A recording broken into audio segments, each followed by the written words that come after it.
ప్రభునందు ప్రేమైన వాళ్ళారా, ప్రభువుని యేసుక్రీస్తు నామములో మీ అందరికీ శుభాభివందనములు.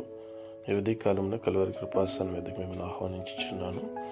న్యాయాధిపతుల గ్రంథం 9వ అధ్యాయము 22 నుంచి 25 వచనంలో చూస్తే, అబీమెలెకు గిద్యోను కుటుంబమునకు వారి కుమారులకు చేసిన ద్రోహమును బట్టి దేవుడైన యెహోవా వారికి తీర్పు తీర్చడానికి యెరుబ్బయలు 70 మంది కుమారులకు చేసిన ద్రోహ ఫలము వారిని చంపిన అబీమెలెకునకును షెకెము యజమానుల మీదకి వచ్చినట్లుగా దేవుడు చేశాడు.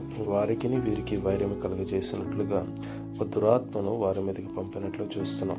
అప్పుడు షెకెము యజమానులు అబీమెలెకును వంచిరి. ఏ విధంగా అంటే, షెకెము యజమానులు కొండ శిఖరం మీద అతని కొరకు మాటుగండ్ల నుంచి ఆ మార్గమున తమకు సమీపించిన వారిని అందరినీ దోచుకున్నారు. ఈ విషయము అబీమెలెకు కూడా తెలుపబడినట్లుగా చూస్తున్నాం. దేవుడు ఏ విషయంలో అన్యాయస్తుడు కాదు, తగిన ప్రతిఫలమును తగిన సమయంలో ఇచ్చే దేవుడని జ్ఞాపకం చేసుకున్నాం.